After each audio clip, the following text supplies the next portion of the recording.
Lo voy a presentar a Claudio. Si me permitís, lo voy a presentar a Claudio.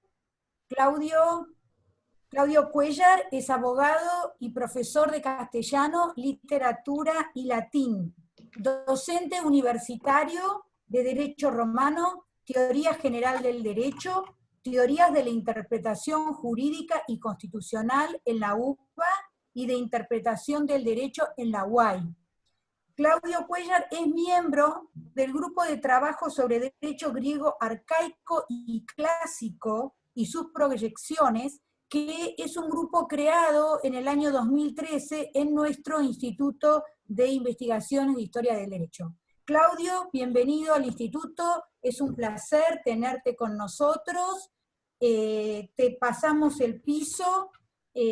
Ezequiel, lo que tenés que hacer es habilitarlo para que comparta pantalla, ya que tiene un PowerPoint, y finalizados los primeros 40 minutos, le decía al resto de las asistentes, salimos y volvemos a entrar con el mismo link. Bueno. Así que adelante, Claudio. Bueno, muchas gracias y buenas tardes a los colegas y sobre todo a los amigos también que están aquí presentes, justamente acompañándome en este momento tan importante como es esta charla, en un instituto tan emblemático como lo es el presente. Y también quisiera agradecer la oportunidad inmerecida por otro lado, frente a otros oradores que me han antecedido en la palabra, y puntualmente al doctor Rubén Darío Salas, aquí presente, que fue el promotor de esta oportunidad. Como ustedes seguramente habrán... ¿Se escucha, no? Un poquito más alto habla, Claudio. Bueno. Subo el volumen por las dudas. Ahí está. Perfecto. Me aparece que no puedo compartir pantalla como para pasar el PowerPoint. Ahí está. Ahí está. A ver. Bueno, como habrán seguramente visto, se está compartiendo, ¿no? Sí. Bien. Como ustedes seguramente habrán visto en el flyer de la charla, esta va a versar justamente sobre algunas reflexiones a partir de la lectura de unos pasajes selectos de dos obras fundamentales de don Juan Manuel, como son El libro infinido, que es un libro ya escrito en madurez, pasados los 50 años, y el libro de los estados. Para quienes por ahí no tienen la posibilidad de localizar al autor, es justamente quien escribió El Conde Lucanor, que es la obra más conocida, sobre todo para quienes han transitado la escuela, porque es un autor más que leído en España, imagino, y sobre todo acá en Argentina.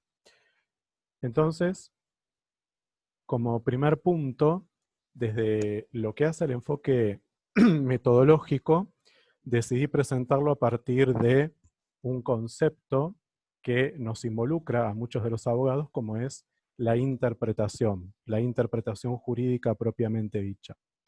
Puntualmente, para trabajar cuestiones de semántica, he tomado algunos autores, tanto desde el punto de vista de la teoría literaria, que hace a una de mis formaciones, así como a la teoría del derecho.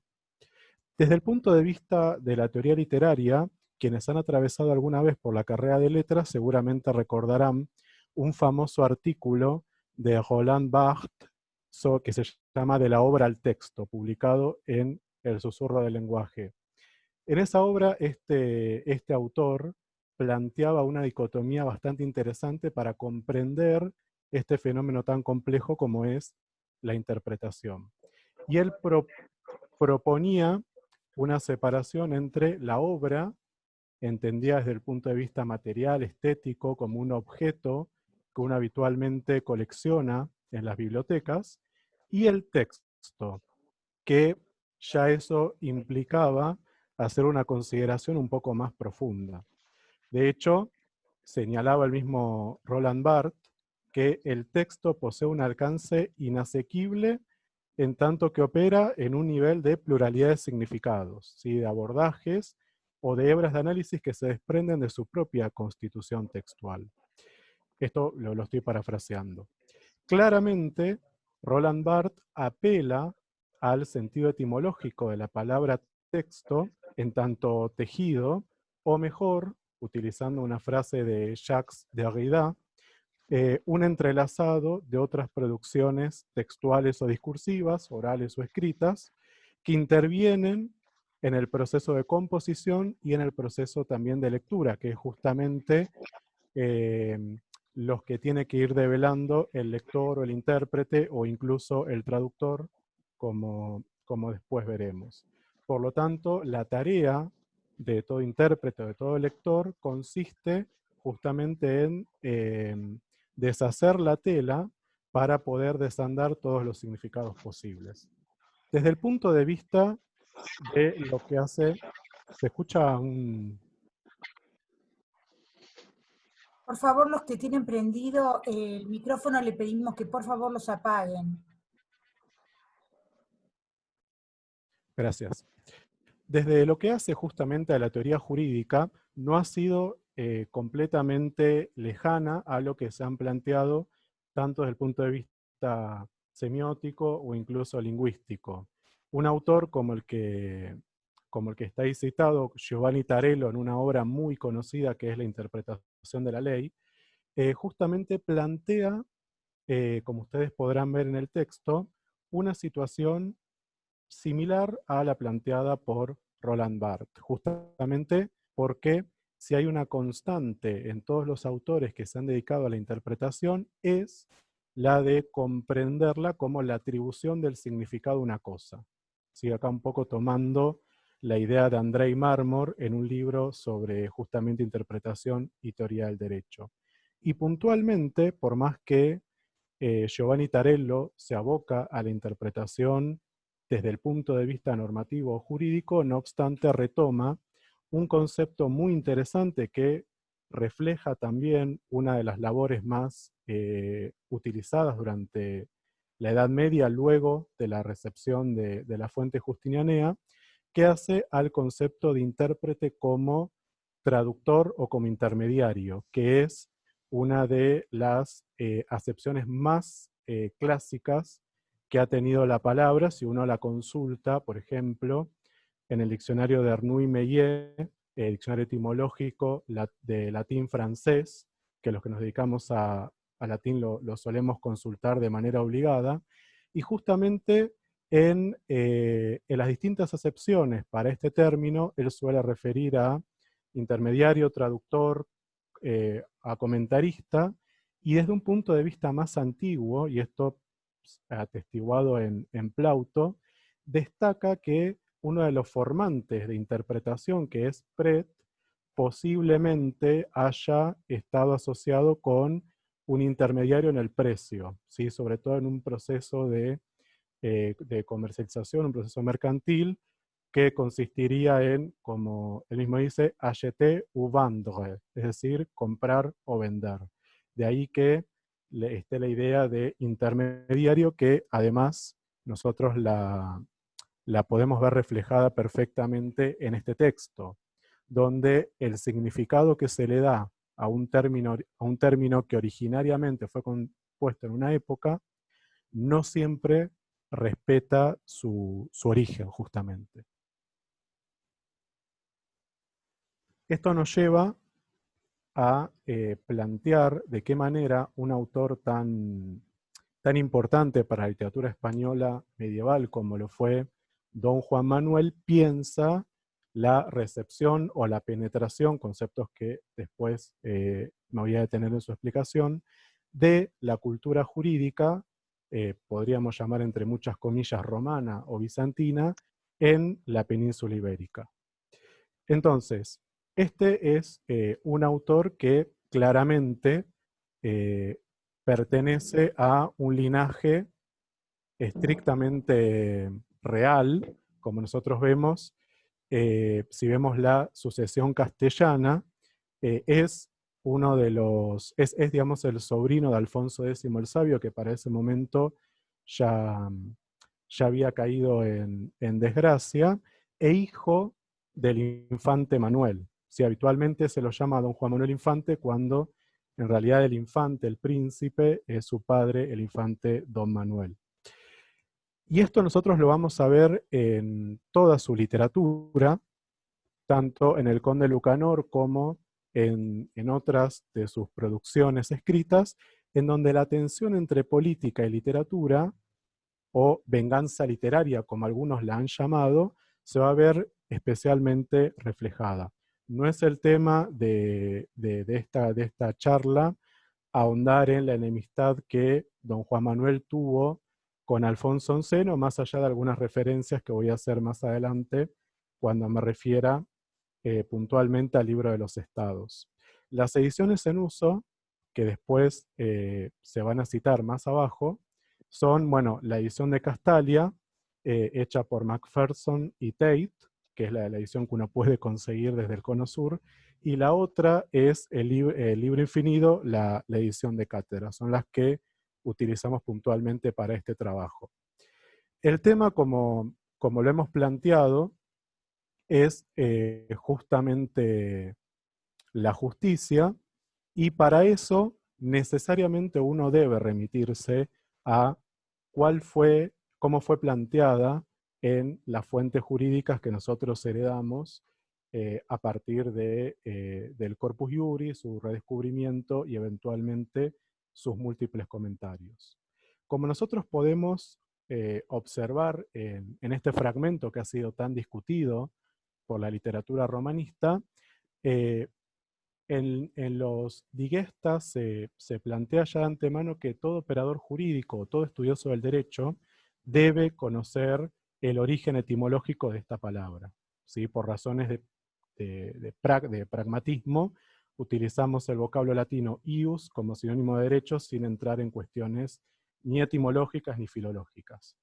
Por lo pronto, seguramente este fragmento, este pasaje, ha sido uno de los más discutidos, porque, bueno, Ulpiano, que es el autor que se cita indirectamente en este pasaje, establece lo que es una etimología inversa, ¿no? Un tema sobre el que Aldo Schiavoni, en su texto Ius, la invención del derecho en Occidente, se ha detenido bastante, y que de manera sintética podemos concluir que la inversión etimológica que hace el autor, al decir que ius deriva de justitia y no viceversa, posiblemente se deba a que Ulpiano está focalizando al momento de componer este pasaje en la presencia de un nuevo término jurídico para la cultura romana, como lo es la justitia, que sabemos que ingresa posteriormente, y esto así está documentado en las fuentes. De modo que una primera aproximación al concepto de la justicia, al menos desde el punto de vista latino, lo hacemos desde el Corpus Iuris y particularmente desde los digesta. Cabe aclarar que los funcionarios bizantinos están reproduciendo, según sostiene el mismo Aldo Schiavone, el incipit, o sea, el comienzo de los Institutionum Libri de Ulpiano, que, como también sabemos, es una larga tradición jurídica dedicada puntualmente a la pedagogía de los alumnos que aspiraban a ser funcionarios imperiales. Por lo tanto, los diccionarios, que son algunos de los que acá están mencionados, habitualmente el sentido que le atribuyen al concepto de justicia es o bien un derivado del ius, o bien una propiedad del ius, de hecho, el ius como símbolo de lo justo, que es un sentido que Di Pietro, padre, también le ha atribuido este término, y eventualmente el campo semántico se amplía hacia lo que es la equidad.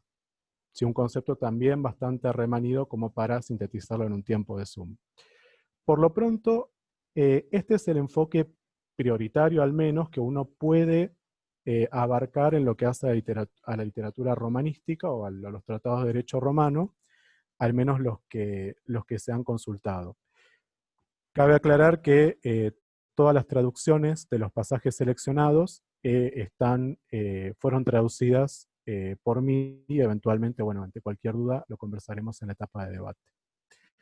Hay una segunda una segunda frase, y esta es en la que se detiene don Juan Manuel, que es muy conocida para todos nosotros los abogados que alguna vez hemos cursado Historia del Derecho, Filosofía del Derecho o Derecho Romano, que son los famosos principios del derecho, ¿no? Los iuris praecepta, que se establece una enumeración de justamente los tres grandes principios que uno escucha a lo largo de toda la carrera. Entre esos principios está el que refiere justamente a la justicia, que es el sum cuique tribuere, con alguna variación en institutas. El sum cuique tribuere o sum ius, como figura en institutas, es la parte central que vamos a ver que en el contexto castellano ha tenido una implicancia notable, ¿sí? Esto que ustedes ven acá es un análisis estrictamente estructural de la oración. Lógicamente, hoy en día predomina una gramática más de tipo funcional, pero en razón de la practicidad de la charla, utilizamos el sistema clásico que todos en algún momento hemos visto en la escuela. De modo que, desde el punto de vista sintáctico, este es uno de los núcleos de la posición del predicativo subjetivo que comienza con el pronombre aec. Y la traducción literal sería: los principios del derecho o los principios del ius son estos: vivir honestamente, no dañar al otro, el alterum non laedere, y dar a cada quien o dar a cada uno lo suyo, el sum cuique tribuere. Si se escucha un acople, ¿puede ser? Y le pedimos por favor a los que tienen los micrófonos apagados, prendidos, Ezequiel, a lo mejor vos podés apagar algún micrófono.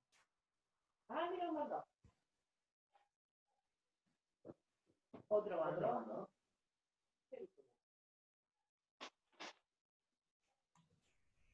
Claudio lo va a poder apagar, si no. Pero bueno.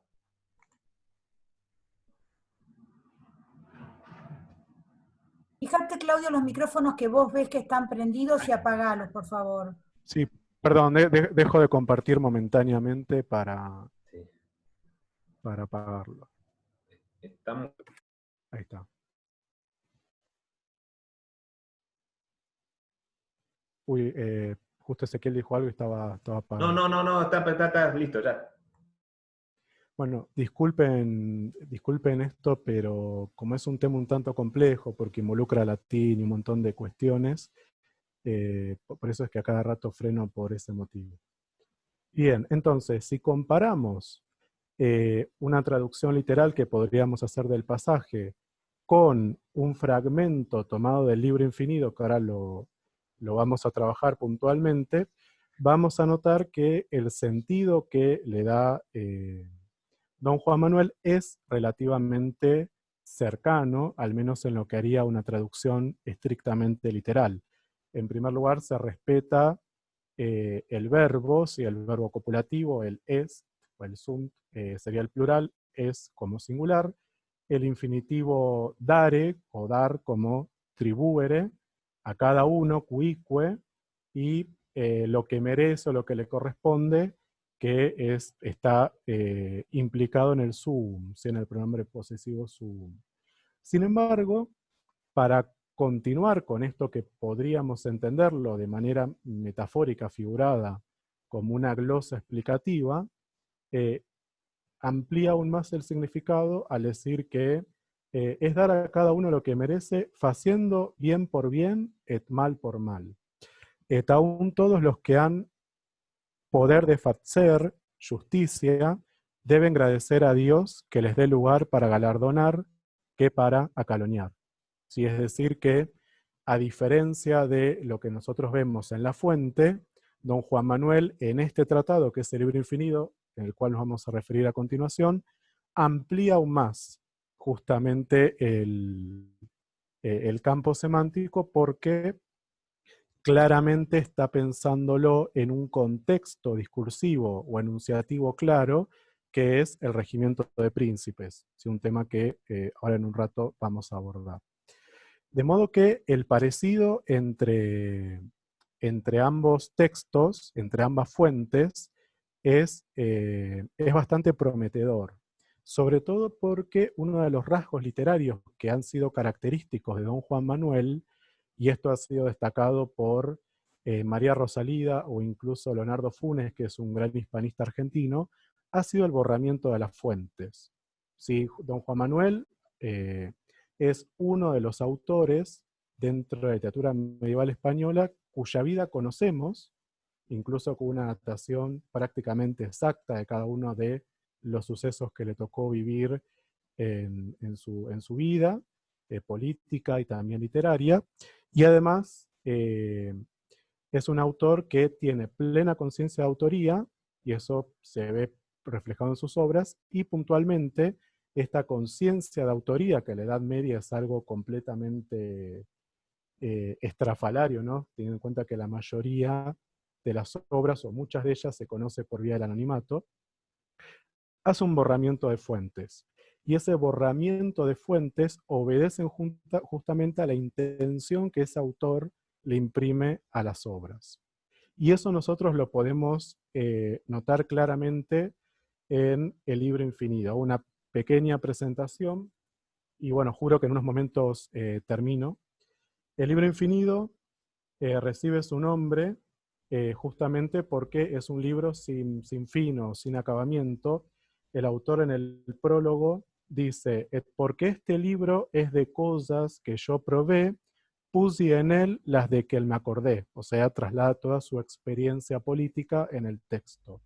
Es porque las que de aquí adelante probare non sé a qué recudrán, non las pude aquí poner, más con la merced de Dios, ponerlas sé como las probaré.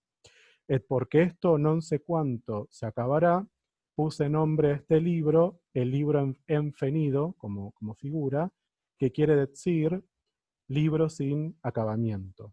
Si obviamente citamos siempre por la edición de cátedra.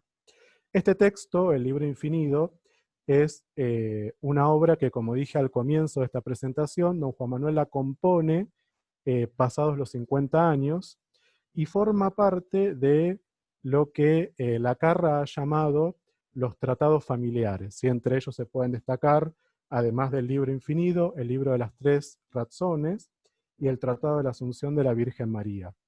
Es un texto de carácter didáctico destinado a su hijo Fernando Manuel, que es justamente el destinatario de este opúsculo. Con respecto a la composición de esta obra, los años oscilan entre 1334 y 1337, y se inscribe, como también hemos mencionado en la presentación, en el corpus manuelino de madurez, ¿sí? por algún mote, que condensa las vivencias y los avatares políticos que sufriera don Juan Manuel en su denodado afán por poseer el trono de Castilla, sobre todo en su corregencia con Alfonso X y la enemistad con este último.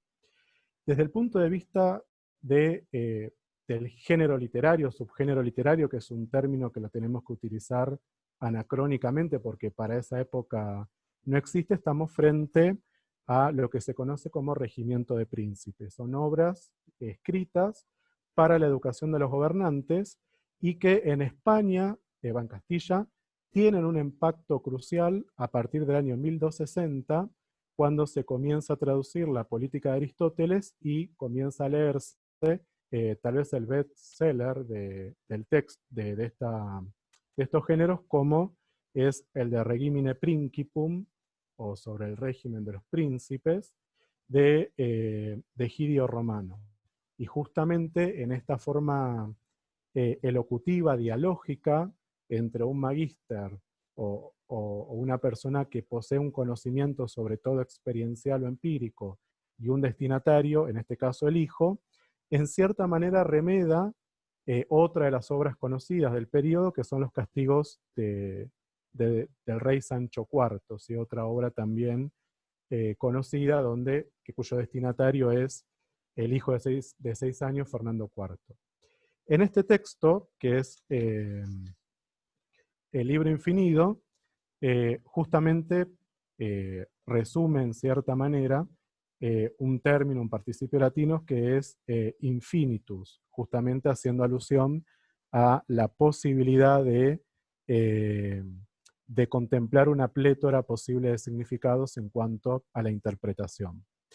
El texto, el fragmento puntualmente, no lo voy a leer entero por razones de tiempo, pero hay algunas cuestiones interesantes que están destacadas en negrita y que hacen a cómo se entiende la justicia y cuál es su lugar dentro de la producción castellana de don Juan Manuel.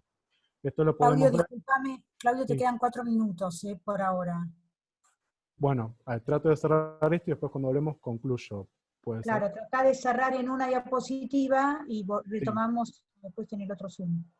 Bueno, básicamente para andar resumiendo, lo que esta diapositiva, lo que este fragmento demuestra, es que si bien el autor toma una frase o una locución corriente en la época por la penetración que había tenido en Castilla el derecho común, no obstante, le brinda un marco temporal y un marco político que es indudable. Sobre todo cuando él dice que la justicia permite la salvación de las almas, ¿sí? Considerando que dentro del esquema tripartito del periodo medieval, este texto está destinado para que cada uno, al igual que el libro de los estados, para que el hijo de don Juan Manuel, dentro de su propio estatus, dentro de su propio estamento, pueda cumplir con los roles inherentes a su clase, ¿sí? Por llamarlo de alguna manera. No sé si convendría cortar acá para no... Y vuelvo a la segunda y ya doy unas conclusiones. Me parece mejor que cortemos, salimos todos y Sí, volvemos a entrar con el mismo link. ¿Ok? perfecto.